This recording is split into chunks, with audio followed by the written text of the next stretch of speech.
Hello दोस्तों, आज की कहानी का शीर्षक है नृत्य करने वाली 12 राजकुमारियां। बहुत समय पहले की बात है। एक राज्य में एक राजा राज्य करता था। उसकी 12 पुत्रियां थी। सभी बहुत सुंदर थी।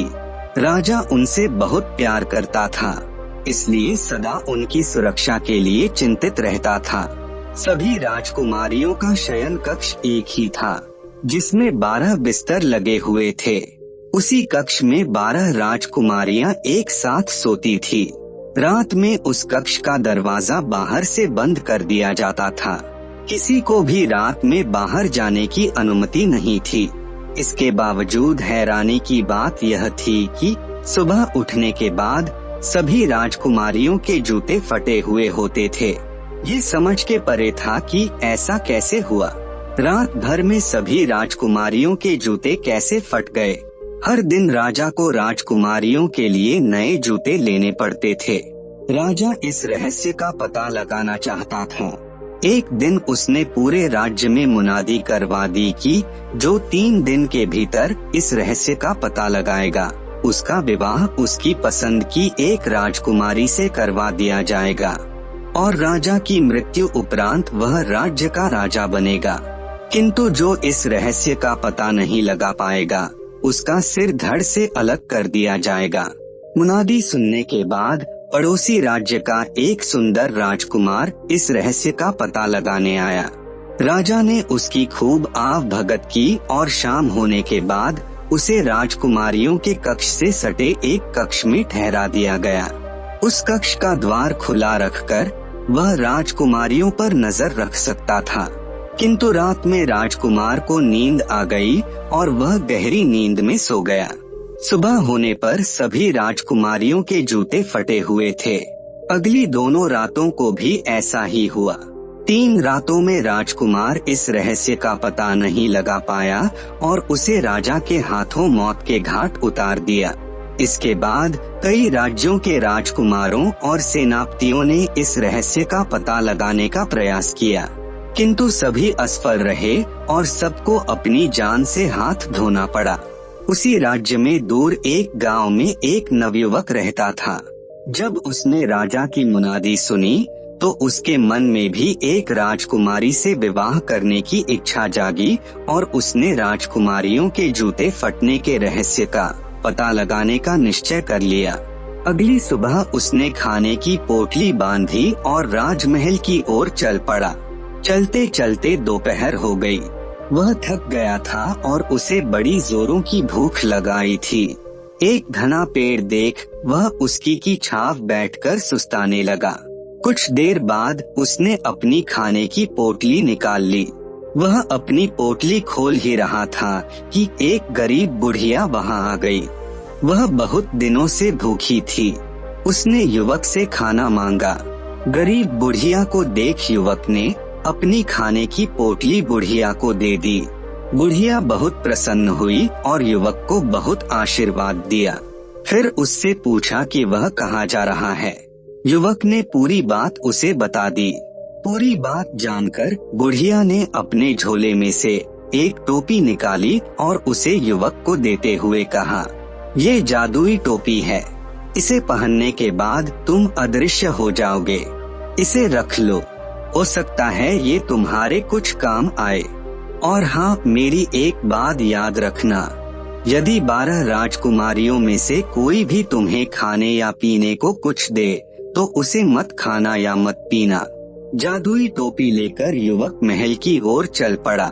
जब वह महल पहुंचा तब तक शाम ढल चुकी थी। राजा से मिलकर उसने उन्हें अपने आने का प्रयोजन बताया। राजा ने उसके रहने की व्यवस्था राजकुमारियों के कक्ष के समीप एक कक्ष में करवा दी। रात में अपने कक्ष में बैठकर वह राजकुमारियों के रहस्य का पता लगाने की योजना बना ही रहा था कि सबसे बड़ी राजकुमारी शरबत का गिलास लेकर युवक के पास आई और उसे देने लगी। इतनी सुंदर राजकुमारी के हाथों शरबत पाकर युवक बहुत खुश हुआ और बुढ़िया की बताई बात भूल गया। शरबत पीकर वह नींद के आगोश में सामने लगा और कुछ ही देर में गहरी नींद में सो गया। सुबह जब वह जागा तो उसे राज दरबार में बुलाया गया। वहाँ सभी राजकुमारियां भी मौजूद थी।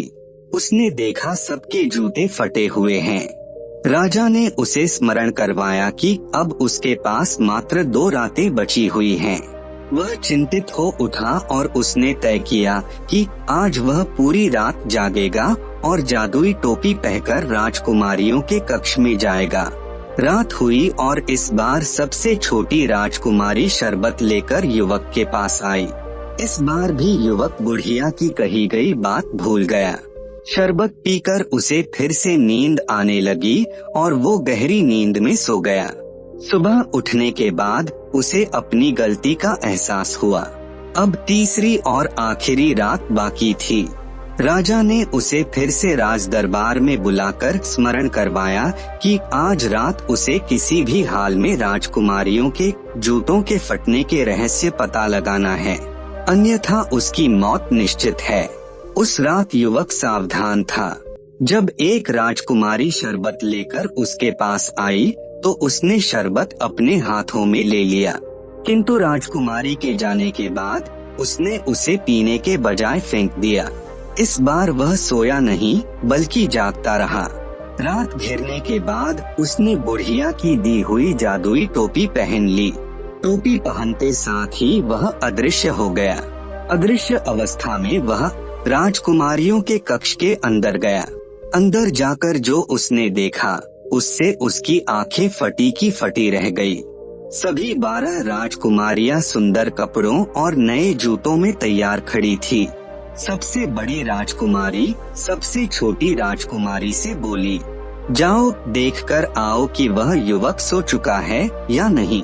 छोटी राजकुमारी कक्ष से बाहर निकली और युवक के कक्ष के बाहर दीवार से कान लगाकर खड़ी हो गई। यह देख युवक समझ गया कि उसे खर्राटों की आवाज निकालनी है ताकि राजकुमारी को लगे कि वह सो चुका है। वह अदृश्य अवस्था में खर्राटों की आवाज निकालने लगा, जिसे सुन राजकुमारी निश्चिंत हो गई और अपने कक्ष में जाकर सबको युवक के सो जाने की जानकारी दी। तब सभी राजकुमारियों ने मिलकर एक बिस्तर को खिसकाया और फिर बड़ी राजकुमारी ने 3 बार ताली बजाई। 3 ताली बजाते ही जहाँ पहले बिस्तर रखा था वहाँ एक गुप्त रास्ता खुल गया। एक एक करके सभी राजकुमारियाँ वहाँ से बाहर जाने लगी। आश्चर्यचकित युवक भी उनके पीछे पीछे जाने लगा। उसने देखा कि गुप्त रास्ते में नीचे की ओर जाती 100 सीढ़ियाँ बनी हुई है। सीढ़ियाँ उतरने के बाद सभी राजकुमारियाँ एक जंगल में पहुँच गयी। वहाँ सुंदर पेड़ लगे हुए थे जिनकी डालियाँ सुनहरी थी। युवक ने एक सुनहरी डाली तोड़ ली और राजकुमारियों के पीछे चलता रहा। जंगल पार कर सभी राजकुमारियां एक झील के किनारे पहुंची। झील में हंस के आकार की 12 नाव थी, जिसमें 12 राजकुमार बैठकर राजकुमारियों की प्रतीक्षा कर रहे थे। सभी राजकुमारियां एक एक नाव में राजकुमारों के साथ बैठ गई। युवक अंतिम नाव में बैठा, जिसमें सबसे छोटी राजकुमारी जाकर बैठी थी। सभी नाव नदी के पार जाने लगी। जिस नाव में युवक बैठा था उसमें बैठी राजकुमारी को यह एहसास हुआ कि आज नाव कुछ भारी है, मानो कोई और भी उसमें बैठा हो। यह बात उसने पास ही की नाव में जा रही सबसे बड़ी राजकुमारी से कही तो बड़ी राजकुमारी ने उसे झिड़क दिया। नदी पार करने के बाद सभी एक रोशनी से जगमगाते सुंदर महल में पहुँचे। महल से मधुर संगीत की स्वर लहरी सुनाई दे रही थी। युवक ने एक खिड़की से महल के भीतर झांक कर देखा तो पाया वहाँ कई युवक और युवतियाँ नृत्य कर रहे हैं। 12 राजकुमारियाँ भी राजकुमारों के साथ अंदर जाकर नृत्य करने लगी। युवक अंदर जाकर उन्हें देखने लगा। उस कक्ष के एक किनारे पर सोने के पात्रों में स्वादिष्ट पकवान सजे हुए थे। पकवानों की महक से युवक को भूख लगाई। उसने एक मिठाई उठाई और अपने मुंह में डाल ली। ऐसा करते हुए छोटी राजकुमारी ने फिर उसे देख लिया। वह डर गई। उसने फिर से बड़ी राजकुमारी को बताया कि मिठाई हवा में उड़कर अदृश्य हो रही है। बड़ी राजकुमारी हंस पड़ी और उसे सपने न देखने की सलाह दी। युवक ने टेबल पर पड़ी एक सोने की प्याली अपने पास रख ली। सभी राजकुमारियां रात भर नृत्य करती रही, जिसके कारण उनके जूते फट गए। जैसे ही भोर होने का समय आया, सभी नाव में बैठकर नदी पार कर, जंगलों से गुजरकर और सीढ़ियों से चढ़कर वापस अपने शयन कक्ष में पहुंच गई। युवक भी उनके पीछे पीछे वापस आ गया। सुबह राजा ने युवक और सभी राजकुमारियों को राज दरबार में बुलाया। राजकुमारियों के जूते फटे हुए थे। राजा ने युवक से कहा, नौजवान, आज तुम्हारी मियाद खत्म हुई। क्या तुम राजकुमारियों के जूते फटने का रहस्य पता कर पाए? जी महाराज, युवक ने प्रसन्नता से कहा और राजा को पूरी बात बता दी। पहले तो राजा को विश्वास नहीं हुआ, किंतु जब युवक ने पेड़ से तोड़ी गई सुनहरी डाली और महल से उठाई सोने की प्याली दिखाई तो राजा को उस पर विश्वास हो गया। पूछने पर सभी राजकुमारियों ने भी रात में गुप्त द्वार से बाहर जाने की बात मान ली। युवक ने राजकुमारियों के जूते फटने के रहस्य का पता लगा लिया था।